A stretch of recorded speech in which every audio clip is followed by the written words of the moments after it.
Good morning, good afternoon, and of course, good evening, one and all, and welcome. It may even be episode 71 edition of the Chinwag. We're going to be doing a few more Chinwags than we have been doing recently, largely due to the gentleman who is sitting to. I always get very, very confused here as you're looking at. Look, it's to my left. Honestly, it's quite funny because when you're watching this on camera, it's in reverse.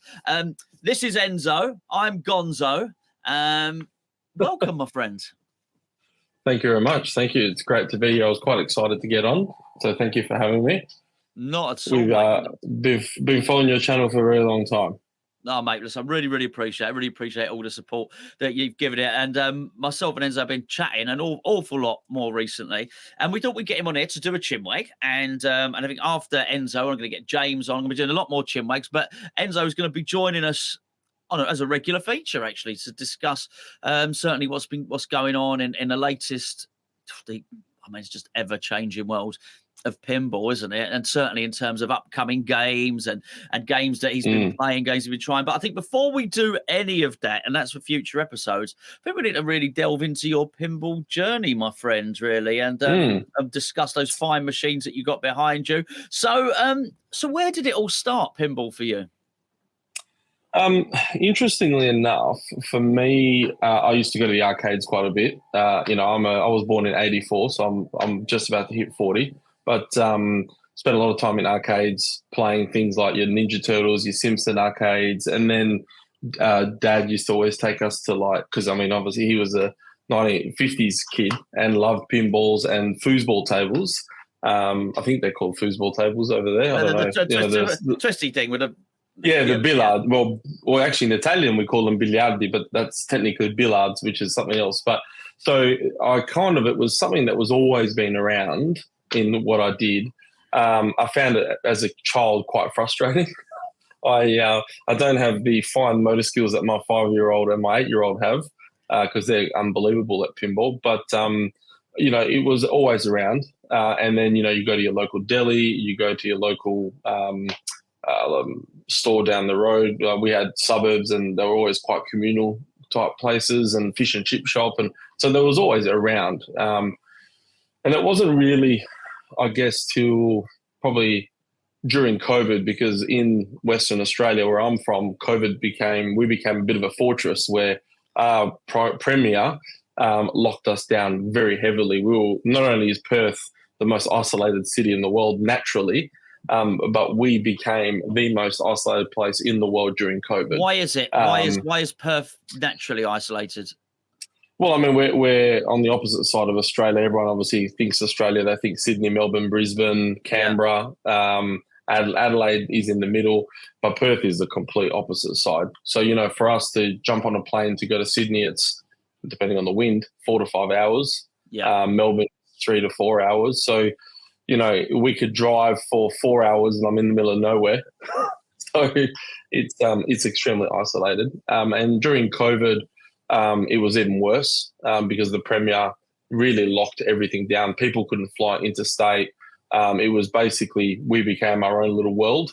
And during that period, I met some new people, just tried to obviously keep myself preoccupied with my other hobbies, which are retro gaming and toy collecting. And through those, I actually met a couple of people that were really heavily into pinball. And I used to still, occasionally in the last 10, 20 years, always go and play pinballs anytime I saw them.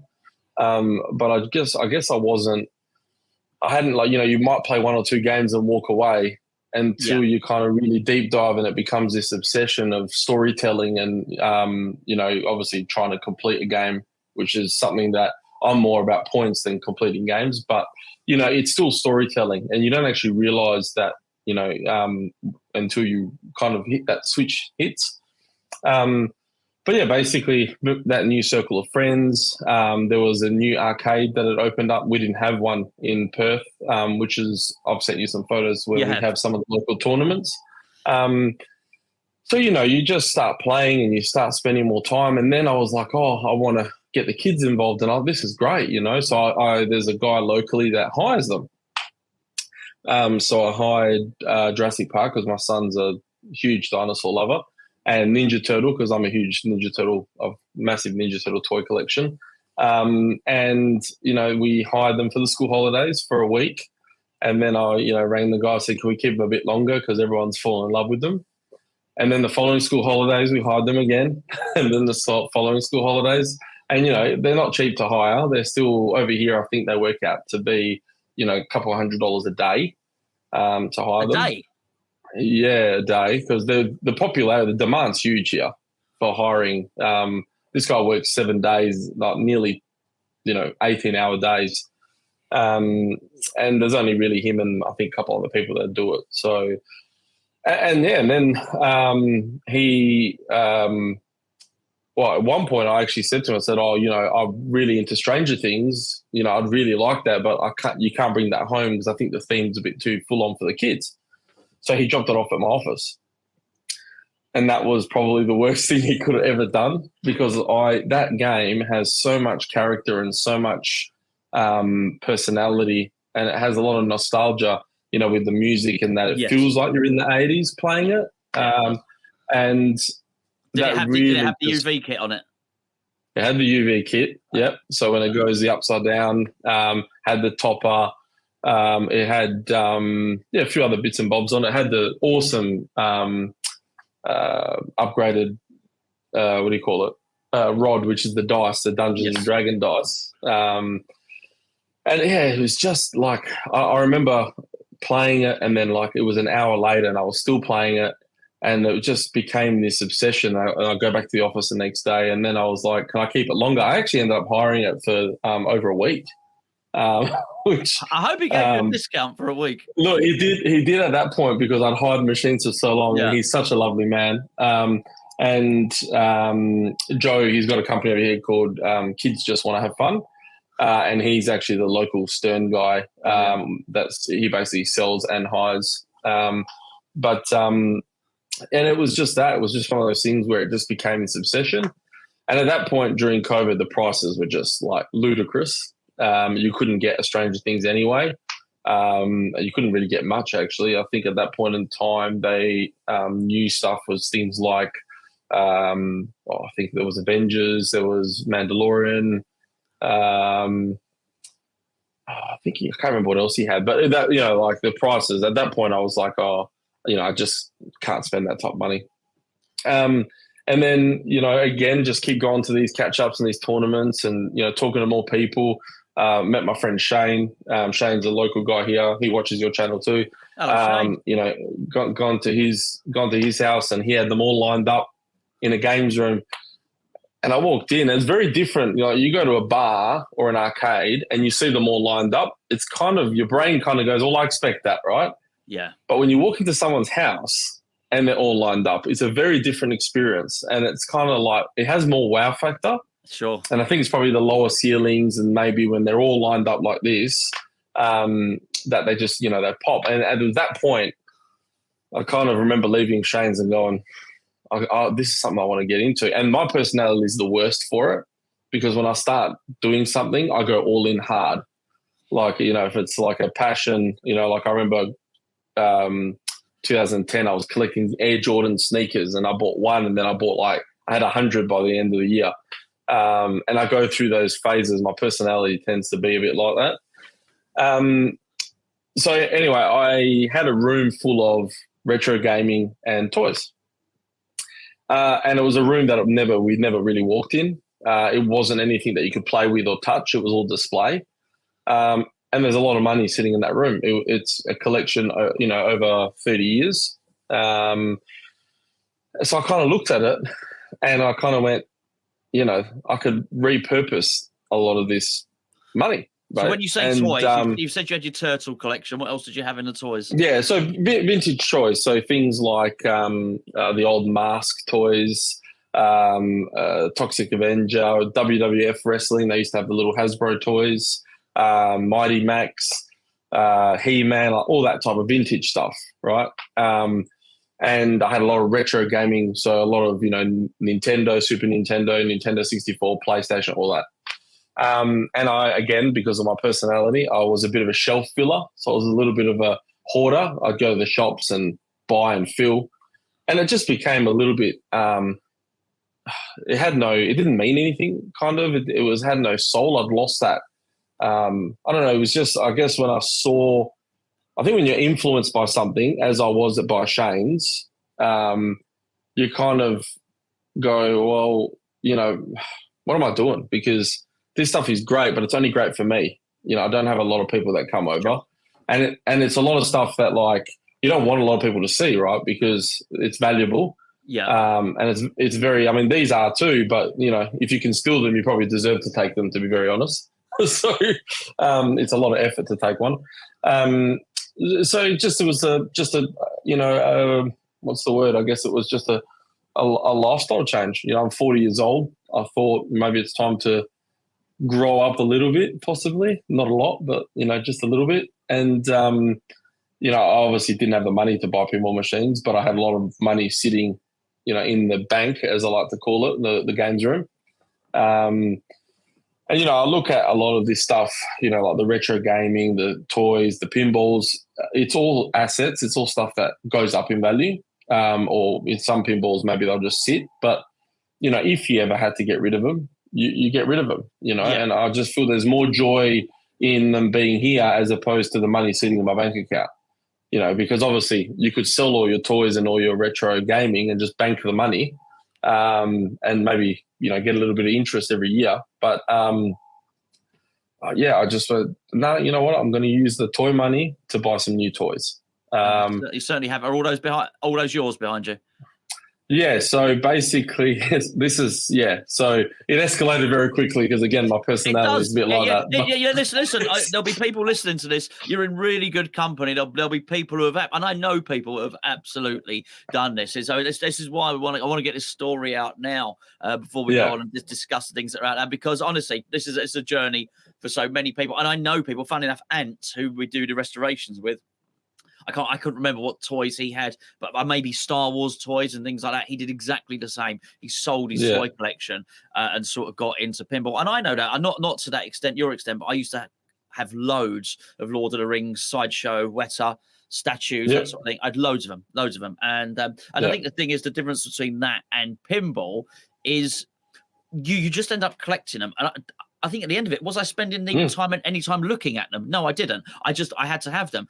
So you don't use them. They're just there. I still have some really nice pieces here, but very, very few. And they decorate the cave here.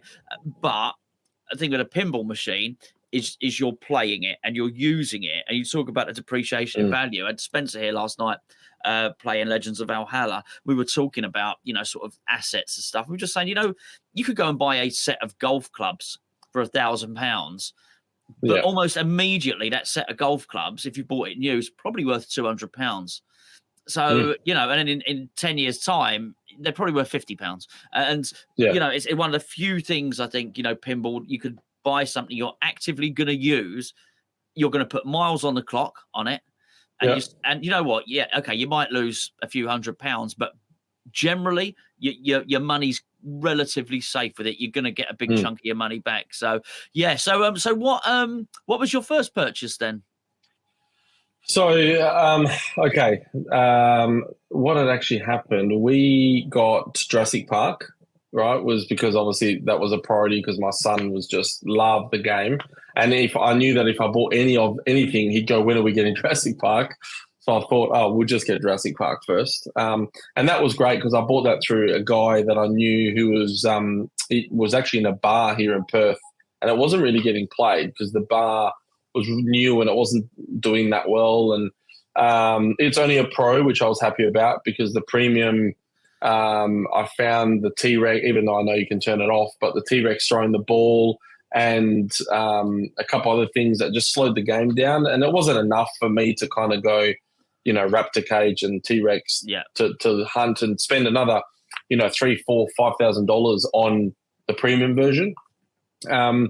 But for me, it was the same thing. Like you just said, I just thought I'm going to do it because the kids, I want to get them off, the iPads and the gaming stuff and get them doing something that hasn't got a blue light, like a phone or an iPad, get them off Minecraft and get them to do it. Because, I was realizing how much better playing I got quite quickly.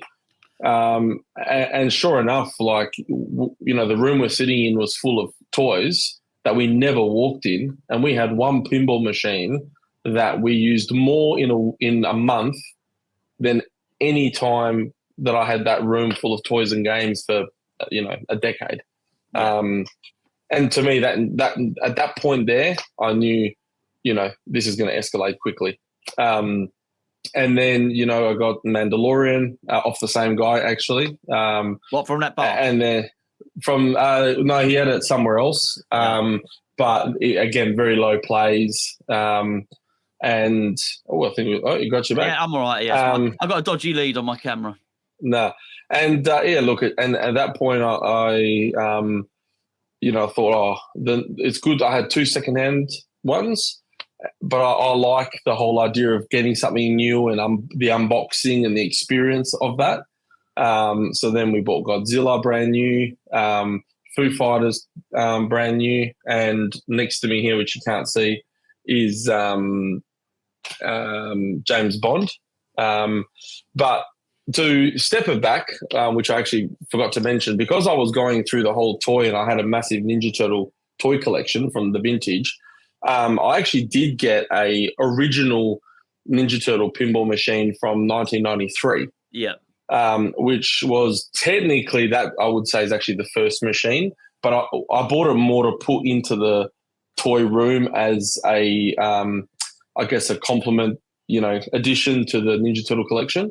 And I didn't play it much because, to be very honest, it's a very boring and simple game. And it was old, and I was worried that if I played it, it would probably break. So, again, I moved that on when I moved the Ninja Turtle stuff, because I thought, no, I'm going to stick to new stuff, or, really minty, retro or vintage pinball machines. And then it just, anytime something popped up, the themes and the genres were important for me. I had to have a connection to them. So I saw a WWF Royal Rumble, which was a massive thing for me growing up as a kid. So, I saw that, and that was minty, and it was well looked after. Then I saw Star Trek Next Generation, which was a huge series for me, and that machine's got so much character and soul. So, it just, in the span of like 12 months, it just completely snowballed. So did you get the Star Trek and the Royal Rumble? Yeah, I've got them. They're in the other room. So I'm just trying to rejig things around at the moment, because the games room, which I had all my toys and stuff in, is actually a bigger room and a lot more space. Whereas this room, I've got them opposite each other. When two people are playing, you kind of bum to bum pretty much. So I want to get them out of here, and I'm just rearranging that space. But I've got a Deadpool coming. A Ninja Turtle Stern, which is a great game. A lot of people don't like it, but so again, it's just become this obsession now on where do I get them, how do I get them, and how many can I fit? Space, space and money. I was going to say space, the final frontier. Space and money, the eternal problem. With these things, particularly space. I'm looking. Well, I'm not looking. I will. As the moment I say I'm looking to extend this cave is me saying I will extend it. Yeah, so I'm gonna take it. But I'll show you. I'll send you a WhatsApp video and show you. But I wanted to put it back further that way with the idea of getting a line of 7 across the back wall, so yours are there. Yeah, nice. Get a line of 7, still have this area to record, and then have an area in there to film whatever the latest one is coming in. So I can spin a camera around it. That's the idea. But it's crazy. It's crazy. I mean, it's I've made the fence at the front of my house removable, so as you can get a pinball machine in it. I've widened the gate down the side of the house to get a pinball machine through. Raise the ceiling height. Well, I wish. I mean, the thing is, when I first built this, it wasn't with the intention of doing it, and COVID forced the issue and sort of very much forced me into here. So on that side there, which is why Dolly Parton was always there, because it's lower. So already tell you, 8-ball deluxe is going there, where Zippy is. And then it gradually gets higher, but as it goes up, it's doing that. basically. Yeah. So a lot of people, when they look at it, 'cause they see the lights, they say, "Why don't you turn your camera to the right?" You know, it's that my camera is perfectly horizontal. I can assure you, it's just, you know, obviously I had to put some pitch on the roof for the rain to run off. Yeah, so look, space is the eternal problem, isn't it? Really, with these things. So, how much do you think you'll get in? How many do you think you'll get in when you move to the new room? I should get. I could possibly get 12 in. I think. I haven't done a layout. I'm actually with work. I do a lot of 3D renders with SketchUp. So I'm going to try and draw the room up, and you can actually download a PDF model of an actual pinball machine. So I'm going to try and, because they're so, I've got a nice trolley to move them, but they're a pain to try and, rejig them every time, especially if you're by yourself. So I'm going to do a model, 3D model, and, lay them out and get the floor plan right before I start moving them.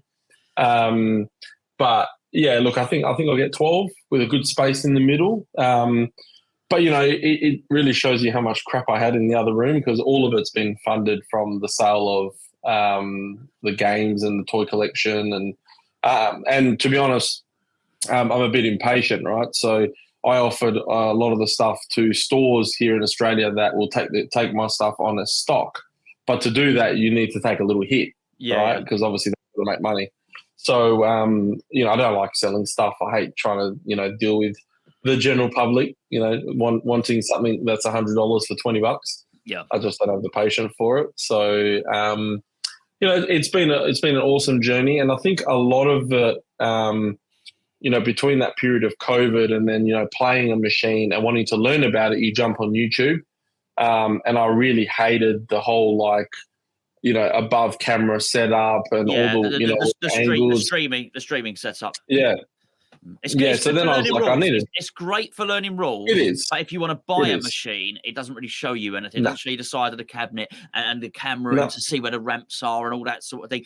I always think when you're looking at that streaming setup, you've got to already have some knowledge of the game and have seen it from the perspective in which you play, which is, when you play and you look at it. So that's the view you're looking at. You're never actually totally above it. But so I totally agree. But sorry, carry on.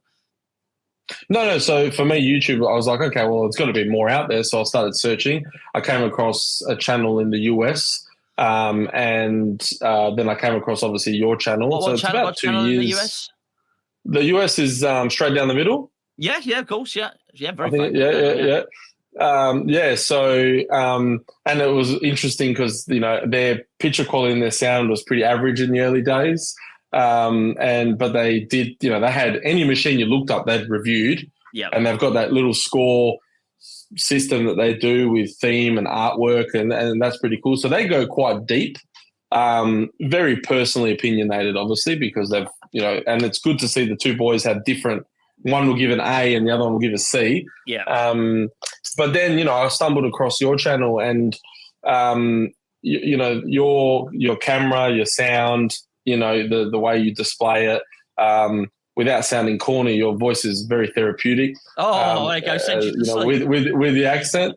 So no, it's engaging. I think that at the end of the day, people buy people, right? So you kind of the content becomes addictive because the person you're watching is engaging.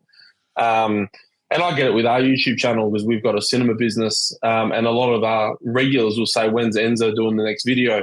Because my business partner tends cinema business. It's a big home cinema. Yeah, we specialize in the luxury home cinema market, so a bit high end. And they go, "When are you doing the next channel? The next video?" Because my business partner tends to put him asleep a little bit, because he's more the technical guy and he's a bit monotone.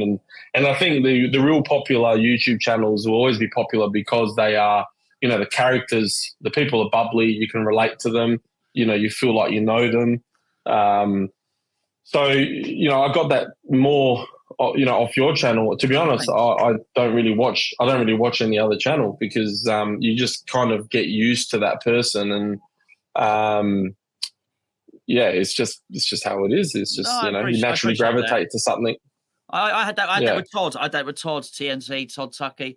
It seems any machine I wanted to see, and you know what? I mean, the thing was, Todd never had the best camera or the best sound, but he No. certainly had the biggest personality, and also he just had access to these games, and you got to see the games. That's the thing. He'd be doing it, but the person holding the camera would go right into the playfield. So if you ever wanted to buy one, like your Star Trek Next Generation, almost the only place you would get a good look at that would be on Todd's channel, because everything else was, as you said, it was either a streaming camera above, or would be done with someone that had put it on YouTube, but they weren't really making a video. They were making it for themselves, and it might be up there and it might have 30 views or something, but they just filmed it on their phone. It wasn't it wasn't what you wanted precisely. When you want to buy a game and you might be wanting to decide between a Theatre of Magic and a Circus Voltaire, for example, for two games, if you can't get your hands on them, you want to know everything about them. So you want to see as many camera angles as you possibly can, which was one of the reasons for doing the channel, really, which is, I always say, take the camera off its tripod. Let's get it in there. Let's have a look around. I don't do under the playfield and that sort of thing, really, because ultimately I'm not interested. And I think the moment I start doing videos that don't interest me, then you're going to know. I'm all about what's on the playfield and, and how the ball flies around and how much fun it is and whatnot. So anyway, enough about me. You are you've been messaging quite a while, and you've not had Foo Fighters long. You are in the process of Deadpool coming in. You messaged me about Turtles the other day, didn't you? You have got a lot of stuff. You've got it bad, mate. You've got it bad. Oh, it's the other problem with it, I guess, when something pops up, and being so isolated where we are, getting anything shipped from Sydney or Melbourne, it costs anywhere from $700 to $1,000 Australian. Okay. And it only happens once every 3 months, because there's a specific guy who is doing very well for himself. He's got a big van, and he does that trip once to, probably every 3 months. He's talking about doing it more often. When we see in the UK, our guy's called Martin. So there's basically an Australian Martin, but he doesn't drive from Northern England to Southern England. He basically drives from the east of Australia to the west of Australia in a van. Yeah, and you know what he does, because it is a long journey. He stops, he camps, he sleeps in the bar. He's got a really cool setup. And he posts his journey along the way. Okay. It is a very isolated drive. It is boring as hell, between Perth and Sydney. It's just basically sand. He runs a business, right? So to move these machines. So when you see them pop up locally, right? Like the other day I saw Ghostbusters, so, popped up locally. I was like, that's a minty one. And it's very rare, right? I've got to have it. So then I was like, I got to sell some more toys. Oh, so what do you mean you've got to have it? So someone in Perth's got it, or this is still in Sydney? So I use in Perth. So I only buy locally. Right? I really only buy locally, just because I want to touch, feel, and see it. These machines, there's a lot to them, so you just want to make sure that, I guess, they've been well maintained and looked after. I use Facebook Marketplace, and we've got an app over here called Gumtree, which is a secondhand app where people just post stuff for sale. And I'm always, every day, it's an addiction. Jump on Marketplace, jump on Gumtree. What games have come out? So the moment one comes that's quite rare, minty condition, you tend to jump on them. They don't last so long, to be fair.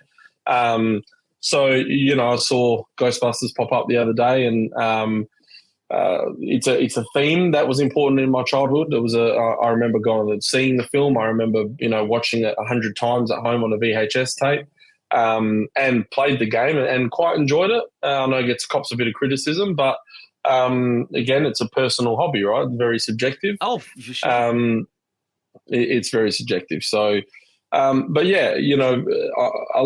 us, it's there's only one guy that sells brand new Sterns here in Perth, and then we're so isolated that you kind of have to jump on.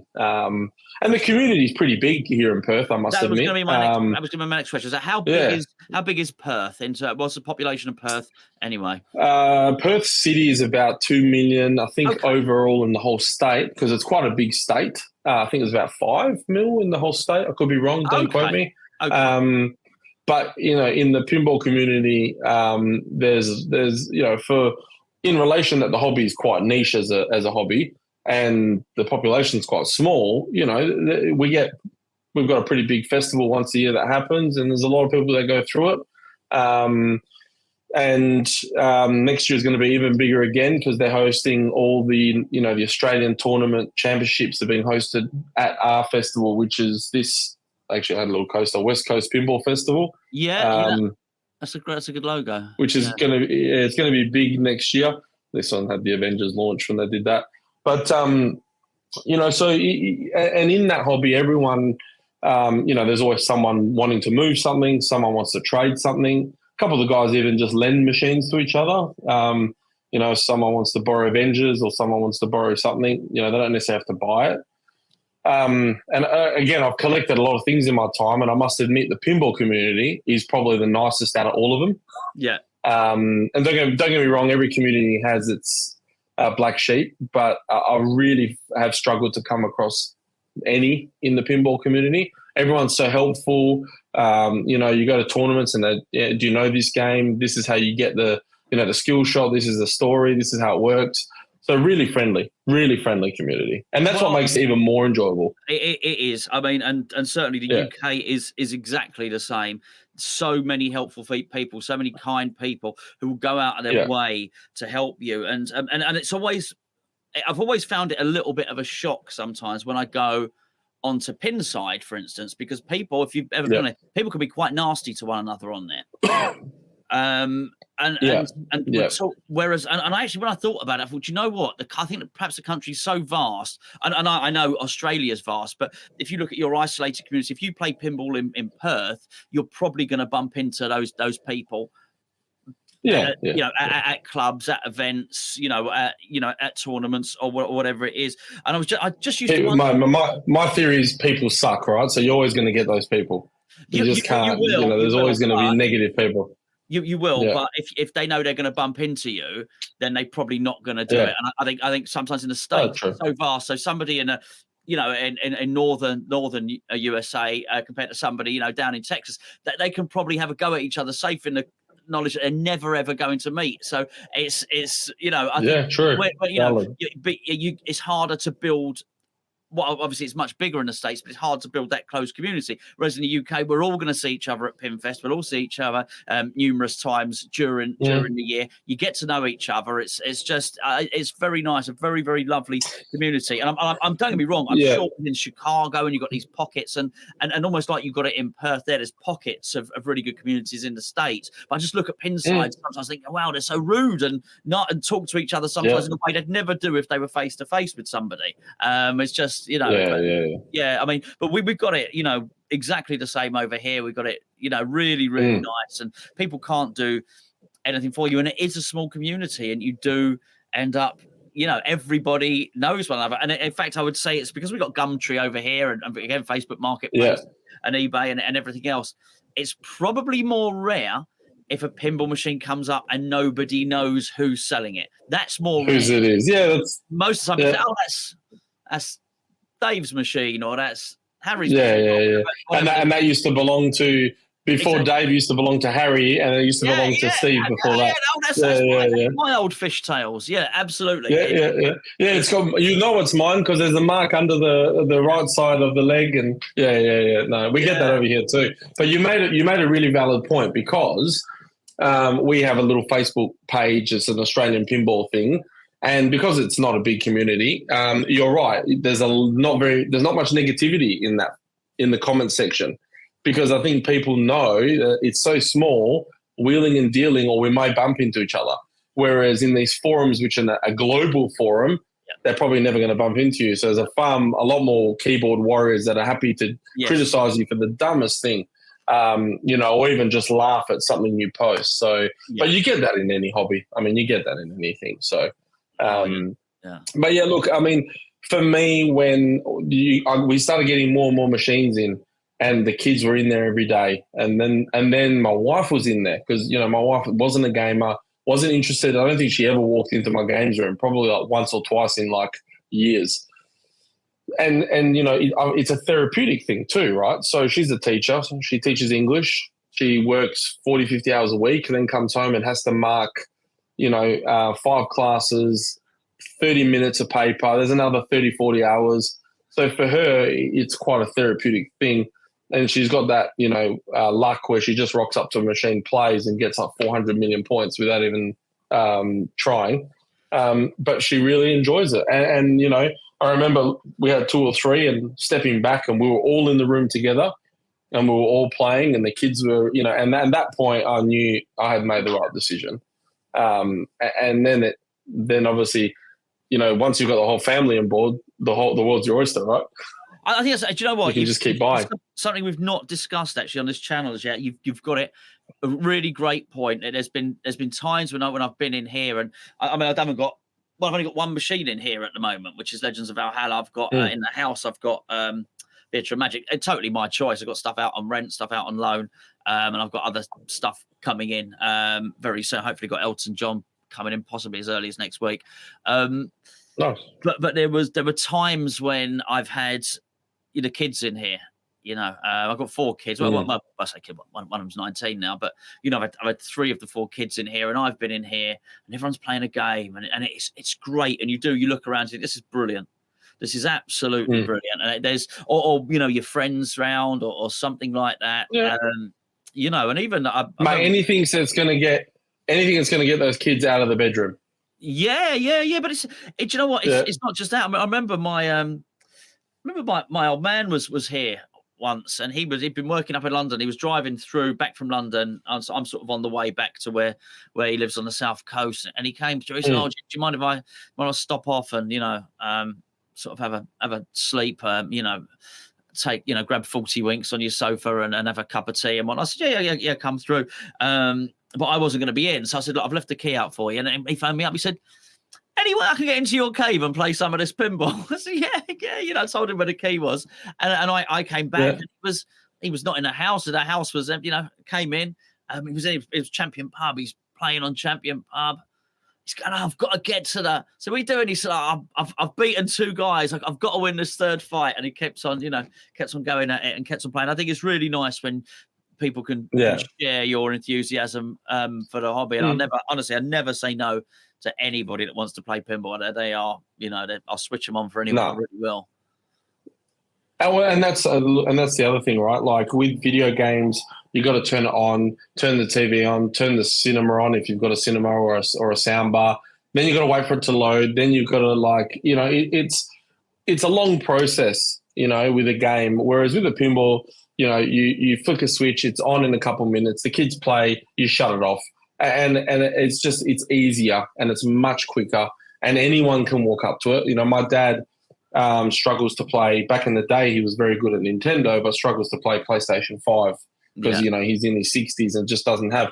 But with pinball, he just walks up to it. My mum walks up to it. My grandfather will walk up to it.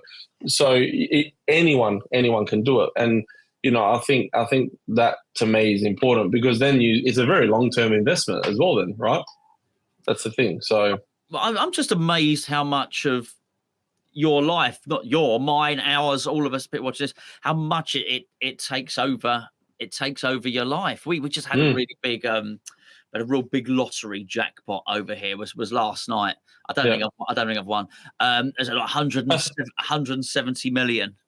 And so my girlfriend said, "Have you put a ticket on? Have you done the ticket?" I said, "Yeah, I've done the ticket." Yeah. And she said, "Yeah, it'd be nice to get that." Basically, we live separately, but in between our 2 houses is really, really nice house, and it's this it's a farmhouse. It's got loads and loads of outbuildings. And she said, "Are you still thinking about that house? Are you? If we were joking, she said, if you win the lottery, if you win the jackpot, will you buy that house?" Yeah. I said, yeah. That would be one of my 3 houses. I buy that house. I buy a house on the south coast near my folks, and I buy one in Norway. Right? That's what I'll do. Yeah. She said, "I thought you said you wouldn't be extravagant." Oh, well, And she said, I know why you want that house. I said, why? She said, so it's an outbuilding. I said, yeah. She said, I bet you've already thought of the pinball machines that you're going to put in if you want.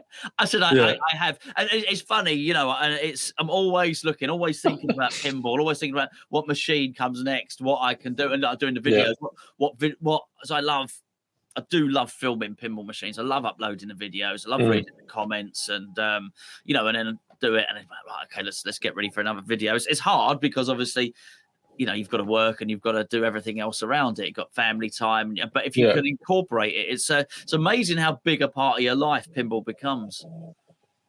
Yeah, no, for sure. I mean, I'm even like staring at my phone every morning going, is there a YouTube notification that Gonzo's put up a new video? And then I get disappointed. It's like that girlfriend that stares at the phone waiting for you to call and you never call. And it's like, when's the next video coming up? When's the next video coming up? Just like, and, you know, again, that's part of that whole, you know, it's just storytelling, right? And it's just part of that. It's just part of the hobby. It's just, you know, and it's amazing going to other people's houses and seeing the games that they've got. There's a lot of games that we all kind of have, but, you know, games that, you know, like one of my friends can't stand Godzilla. I think Godzilla is one of the best games ever made, and he can't stand it. His wife hates Ninja Turtles, and you know, absolutely hates it. And yet, my friend Shane reckons that machine's never going to leave his house. So you know, look, it is very personal, but you know, it's just so good to just come across the journey and see what everyone's story is. And, you know, everyone has, you know, if everyone won lotto, I think as pinball collectors or players, we've all got a hit list in the back of our head of the machines we want anyway, or always looking for, right? Yeah. I can rattle 10 of them right now, but go on.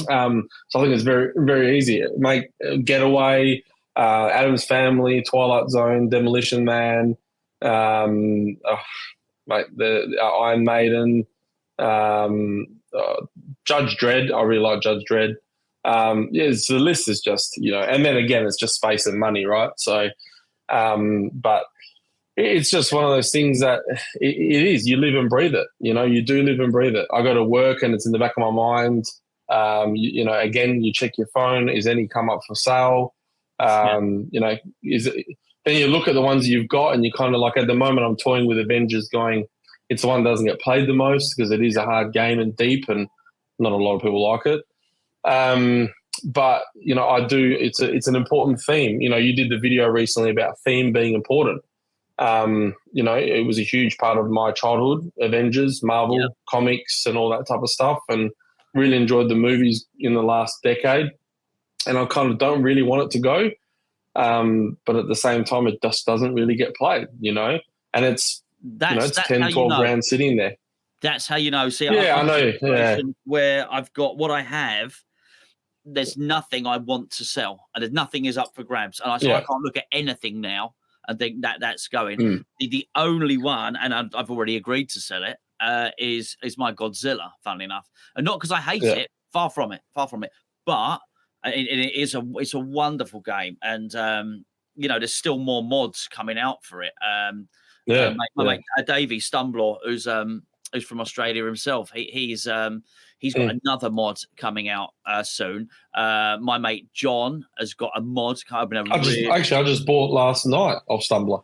First time I ever have. What'd you buy? Last night. I bought the Godzilla neon sign, the Tokyo sign. You love it. Yeah. And I was on the wait list for it. But I've never bought. Sorry to interrupt. You said Stumbler, and it was It's a great guy. It's a great. What's happened to Davey is amazing. Funny enough, you talk about. So the first time I met him, you talk about Judge Dredd was. So he's a member of the forum over here, and this was before I was doing the YouTube channel. Before he was making mods. Yeah. I looked at this Judge Dredd, and I loved it. It was a game that I really enjoyed, and it wasn't far from where Davey lived in London. And he said, look, if you want, mate, he said, I'll go around and have a look at it for you. He said, rather than you making a journey, I'll tell you what it's like and I'll get back to you. And so I did. So he got back to me and he said, it's a good game. He said, I think it's worth the money. I've been over and had a look. He said, I think you should buy it. So I went and bought it.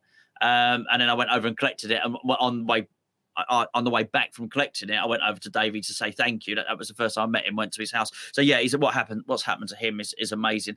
And I mean, we'll talk about Jaws and stuff like that in future episodes. But yeah, I've no doubt he's going to come on the podcast in a couple of weeks. Actually, I've no doubt he's going to be licking his lips, looking at Jaws, thinking, okay, I can do a lot of stuff there. But yeah, so my mate John's also building. In fact, I don't. The trouble is, people tell you stuff. I'm never sure what's a secret and what's not. So I tend not to say anything. But my friend John's got at least 3 mods coming out for Godzilla, which I'll tell you now, people are going to buy. So at Godzilla, it's already the one I've got's already packed. It's going to be packed out. I don't want to, but something's got to go. I don't want to sell it. So that's the only one. After that, there's nothing. Theatre can't go.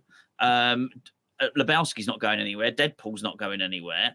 8-Ball Deluxe isn't going anywhere, and neither's Batman 66. So I will not sell any of those games. So then I'm in a situation of right, okay, and then it's like I said to you on WhatsApp the other day. You're sort of in a bit of trouble really because if the rumours around Dutch pinball are correct, I have to have that's a must have. I'm already on the list for a Pulp Fiction, and then they might bring this Jaws out, and if it's as good as they suggest it's going to be, it's something I've got to do. So it's just massive amounts of trouble, and that's without me getting my I've got 2 older games which I really want desperately as well to sort of complete the collection. So it's crazy this stuff, and it's not even things I would like to have. You start having you start saying, I must have, or I need that, or you start using strange language in relation to pinball machines. Obsession. Yeah. And what's even worse now? Is that everyone else has elevated themselves to compete with Stern, and that makes it even worse because, like, back in the day, I didn't care, for Jersey Jack because I hated the big screen, I hated the flippers, I hated the software updates. Yeah. But now they're changing their game as well. What's the other one? Pinball Brothers that did Alien. Yeah. They had their issues and they've lifted the game as well. So, everyone else is making good games these smaller companies are probably listening to people more and making themes that are, very, very people, demanding themes that people want. Jaws is a big theme. You know what they call these smaller companies? You know what they call the smaller pinball companies, right? They call them boutique. Boutique pinball companies. Boutique companies, yeah. And I wonder at what point does a pinball company become not boutique? I did a video. So before we publish this, I'll publish a video myself and Spencer recorded last night, and then I'll publish this that we're recording now. I'll do it a day later. But I was saying to Spencer, that Legends of Valhalla, they've done that. They've done Galactic Tank Force. They've definitely got something else in the pipeline. They've done Oktoberfest. They've done Houdini, and they've done Hot Wheels. At what point are you no longer a boutique pinball company and you're just a manufacturer of pinball machines? And they are, and I'd say the same for Spooky as well, who are and that thing is built like a tank. You can't even feel the inserts. Playfield, it's incredible, and they'll all be the same. Galactic Tank Force will be the same as that. The sound on it's, really good.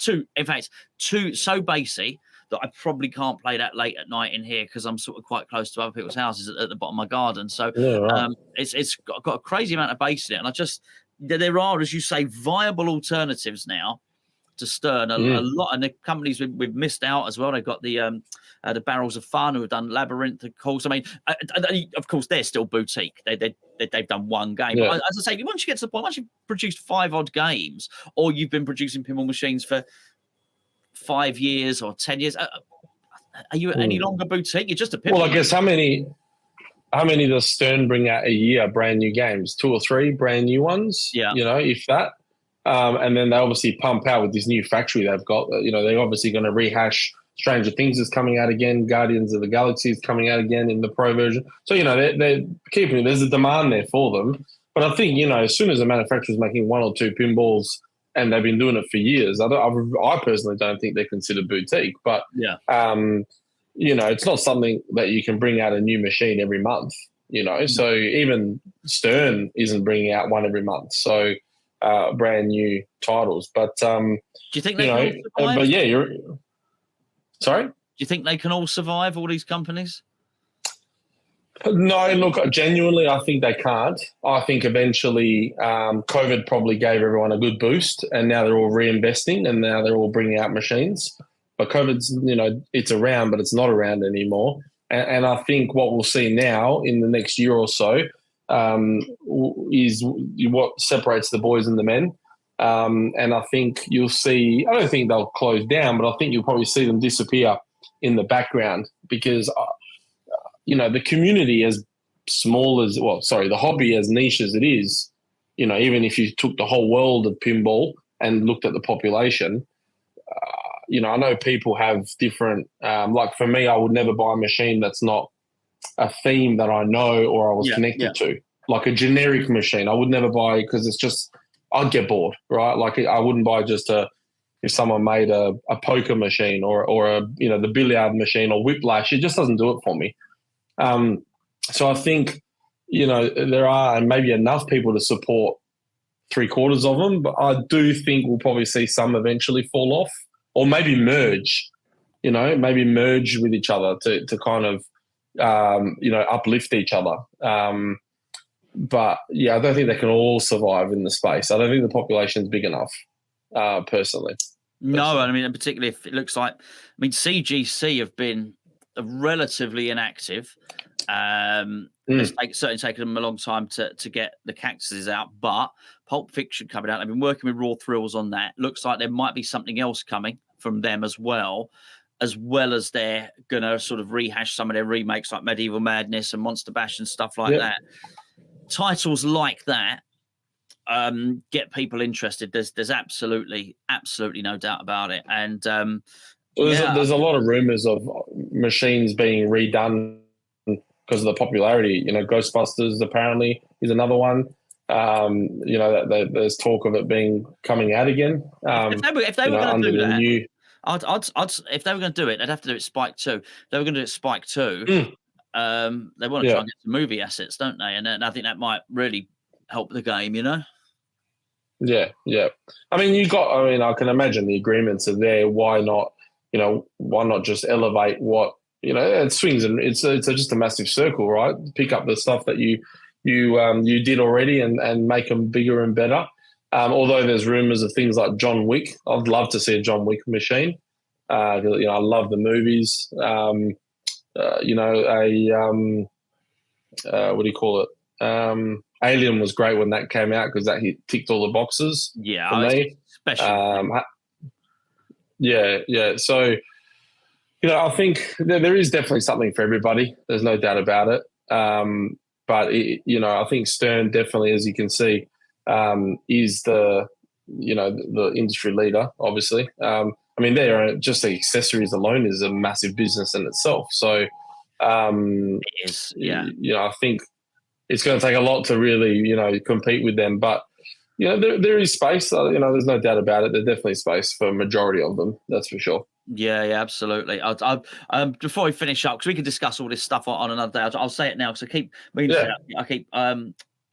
forgetting it. Particularly once I keep talking about themes, I keep forgetting this thing. You probably can't see it. It's up there. You probably can. You can. There you go. That's a Flash Gordon poster there. Oh yeah, Flash Gordon. I love someone to remake Flash Gordon, not copy the old one, not copy. Keep that as it is. Keep that and leave that. I mean, a completely new playfield, completely new design, with the Queen music and the movie footage. A new Flash Gordon. I would love it. Honestly, I would. I'd sign up for it now. I really would. That was a special. But that's like for me. I know Transformers was a really great pinball machine based on the Michael Bay films. But if they were to bring out a Transformers that's based on the cartoon, I already could tell you the 100 people that would buy that straight away. Really? And based with the cartoon, footage and all that type of stuff. There's so much. There's just so many. It's endless.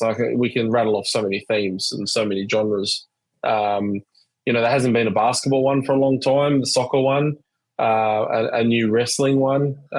Sport ones I think probably are lacking a little bit. Ball sports is a natural bedfellow for pinball, as you say, be it football, cricket. And now cricket wouldn't sell many globally, granted, all right, but it lends itself to it. An ice hockey one would lend itself to it really, really well. Any of this stuff, as you say, basketball, anything where there's a ball in the game, golf, tennis, it really, you really can, because what you can do is within the game, you can mimic whatever it is, the ball going into the goal, the ball going into the hole in golf, the ball going into the basket, anything where you can mimic what that ball is going to do. Maybe tennis, not so much, because it's got to be airborne, really, isn't it, to go over the net. But any time, well, I don't know. Look what they did with Big Lebowski with the bowling alley. Oh wow! Man, it's amazing. It's amazing. That game's been gone 2 days, and I miss it already. It's an amazing. Withdrawals. Oh, it's an amazing game. Honestly, but it's good, because when it comes back, it'll be like me getting a new game again. So I'm really pleased for other people to go out and enjoy it. But when I dropped it off to the guy, I said to him, "You do realize you're going to rent this now, and you're going to want to get one afterwards." This, and he said, I'm the same. I sort of know it. He said, I do sort of know it, but it's not so much, I think, with a renting or the loaning, that it convinces you to get one. It's the money it saves you when you don't like a game. So, I'll give you good, because I'm a big one on personal taste as well, because pinball machines are as much personal taste as food or music. You know, just because you like that type of music, someone else might, like not even like that genre of music. Never mind that band, and it's the same. So hey, look, some people like mayonnaise, some people don't. Whatever the case may be, it's as different as as that. It really is. So I didn't. Now, I loved the series Stranger Things. I loved watching it. It harks back to a time. So I think it's set, the first one, in 1984. Right. Well, in 1984, I was 10. That was me. Those kids. That was so. There's so much nostalgia in the series. I really liked it. I enjoyed the series. The game was too damn fast for me. It kicked my ass, and for that reason, I didn't enjoy it. But I loved the Upside Down. I did like the Demigorgon. I did like that stuff. But I actually rented that game. I rented that game for 3 months, and it saved me a whole lot of money. I rented in LA, and it saved me so much money. Yes, did I spend out renting it for 3 months? Yes, it probably cost me, whatever. Isn't it interesting though, that Stranger Things as a machine, when it came out, copped a lot of criticism. And people were like, "We're not going to buy that. Not going to buy that." And now it's one of the most sought after machines. And I think people, they start. I mean, and we see this a lot, right? Machines cop a lot of criticism. Yeah, they do. And then all of a sudden, everyone wants them, right? But Stranger Things for me is probably the one that's copped the most negativity, and then all of a sudden is, like, in the last year, is the one that's the most sought after.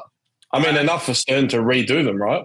Well, I think Stern will redo anything. Quite frankly, and they'll stick a different decal on the side, call it a special edition, and they'll carry on flogging Elvira's, they'll carry on changing the colour of that game and flogging new Jurassic Parks for as long as you want. But you know what? You're absolutely fine there with your Jurassic Park Pro, particularly with a mosquito amber twanger that I can see there, which is really, really, really nice. No, so I think that's not beyond Stern. I think my theory is, up until Godzilla, I think it was possibly the last Stern with any real innovation on it was Stranger Things, because the projector was proper pinball innovation. And I think that projector and that Upside Down stands up there with any of the really good stuff that I praise highly. And you can look at that, I think they are pinball innovators there, Stern. What they've done is they've produced, I didn't like the game was too fast. All right. I've no criticism of the pinball machine. It's just the game. I thought the pinball machine was really, really, really, really good. And I think looking back now, and you look at some of the stuff they've produced since, looks so stripped down compared to that. And see, the thing is, they were a bit naughty, because the UV kit should have been standard on each and every one. It's such a big part of it, changing into the Upside Down. It was a beautiful, beautiful, beautiful impact on a game. However, any of them that you buy now, people have fitted the UV kit, so you've got all that stuff. So I do think they're sought after now. But it's like anything else. It takes the individual buyer to finish the game. And I would say that with my Godzilla. My Godzilla looks fantastic because I've got all Davies mods on it, because I've got Jazz Bush's mods on it, because it's got the lollipop boards, because it's got the speaker lights, because it's got the airbrushing. That my Godzilla Premium is much better than an LE, much better, because it's got all that stuff in it. So it's actually, if Stern had any sense at all, they'd have got onto Davey, they'd have got onto Stumbler and said, "Can you come and work with us on our next things?" Because actually, he's the one that's elevated. Elwyn made these beautiful shots, but he's the one that really elevated that game up and beyond. Well, there's a massive market, right, that they're missing out on. Oh yeah, massive market. You know, like, and you know the thing. And as much as I love what these boys are doing, right, with these mods, right, I'm impatient. So for me, like, I want to buy a mod now, and I want it in the next couple of weeks. This idea of having to join a waiting list, and I know obviously because it takes time and they put a lot of effort in. But like, you know, if you had them ready to go off the shelf, you'd sell so many so quickly. And I think, you know, everyone I talk to is on a waiting list for some mod, you know, that they're waiting for. But yeah, no, I think Stern is definitely missing out on a massive market. Market. But looking at it, they're not perfectionists actually, in a way that. Well, I mean, funny enough, like I keep on talking about Dutch pinball because I'm just so amazed the amount they put into that Lebowski. Have you seen one up close? I have seen one up close. I fell in love with the machine. It is expensive here in Australia. It's about $23,000. And I'd love one. I love the fact that it just comes with the rug. I was sold on the rug. You know, like, it's just the game's got so much character, the detail. Those boys at Dutch have obviously, like, they watched that film 100 times. They did, yeah. And probably must have left it on loop, and they put so much love into that machine, you know, even to the point of how satisfying even hitting the carpet roller is. The bowling alley, the car, like, it is just, you can tell that it's made by a small community of passionate, like, pinball buffs and probably movie buffs, as opposed to a machine that's mass produced, that's put together by 100 people in the factory. And then that's not a bad thing. I'm not going to shit on Stern, but, you know, there is a difference between boutique and obviously mass produced, right? And I think you're right. I think you can tell that these days, because some of the games are either a weird theme or very, very stripped down, or a lot of the machines going out that you kind of think, how do they ever leave the factory with these issues? You know, something as simple as, you know, something getting stuck or something not working right, or, you know, code. Code is, I know I'm kind of new to the whole pinball thing. Everyone goes, oh, that's normal. You know, the game's never finished. Sure, right? Sure. But in the gaming world, if a game's released on launch day and the game crashes and you get stripped, like, you get ripped a new one, you know? So, it's weird. No, I mean, I'm totally with you on that. My point on the effort, and you're right, Dutch pinball are pinball enthusiasts, and it shows through. But a lot of these mod makers like Davey, like Stumbler, it's the same with them. They're same thing. Pinball enthusiasts, so they make the absolute best modification they can, and they pour over. So yeah, I'm not sure how well aligned he'd be with that. I mean, the code, that's always. Imagine if you went and bought your washing machine, that wasn't tuned. Machine. Well, and actually, you know, it got, well, okay, we're going to sell you the washing machine. It can do the wash bit, but it can't do the spin cycle. We'll give you an update in a month's time. Then it'll do the spin cycle. In a year's time, it'll be able to dry it as well. And you know, at the moment, it can only do the cotton. It can only do a soft spin. If you want to, you know, you'd go mad. Or you buy a fridge freezer. Okay, it's only the fridge at the moment. We'll give you a code update in 6 months, then the freezer will work. You'd say, get out of here. Get out of it. Your car, we've only tuned the first gear so you can only do 40 Ks an hour. Yeah. It's weird for me. What do you think of your car? I think, well, in first gear, it's really good. I can't wait for that code update because I can go faster than 20 miles an hour. Yeah. Mad, isn't it? Yeah, it's so bizarre. Like, I get it. Like, I understand that, you know, everything's got time frames and everything's on a schedule and a budget, and like, I get it, right? But I think sometimes, especially when the company's that big and you can put a lot of people on something, you know, like how is it? Like, James Bond today is, it is just a completely different machine, right? Now, I think there's a little bit of arrogance there because they know that people are going to buy these things anyway, right? Yeah. So we'll cop the criticism. Up until recently, people are going to buy these things anyway. Yeah. Yeah. Let's not go. Don't mention Venom. No. Right, Enzo, I'm going to leave it there, mate, because I think we're going to be doing a lot of talking in the future, so we can cover all this stuff. Yeah. Really good, mate. Really good. No, thank you. I appreciate it. I enjoy the Chinwag, and getting to know you a little bit better. Although I did have a question. I don't know if I've missed it in any of the videos. Where did Gonzo come from? Oh, it's a football thing from West Ham. Yeah, on the West Ham forum a long time ago. It's sort of back in, maybe, it was a long time ago. So, it was actually a misprint, funnily enough. So originally it was Bonzo, who was really good, with Billy Bonds, a really excellent West Ham player. Yes, yeah. And really good. And B was next to G on the keyboard, and somebody and somebody mistyped it, and then it came out there, and someone said, "Well, he does have a fair nose, to be fair," and then it just, so it became Gonzo, and sort of So I carried on. You got to lean into these things rather than be offended. You got to say, "Oh, I'll take it. I'll take it. I'll take it." Yeah. Take it. So it just went from there, mate. Really. Yeah, mate. There you go. I appreciate it. Yeah, no, for sure, and I'm sure I'd like to do more of them. And there's always plenty of machines to talk about, plenty of companies to talk about, plenty of new things to talk about. Chinwag's always good.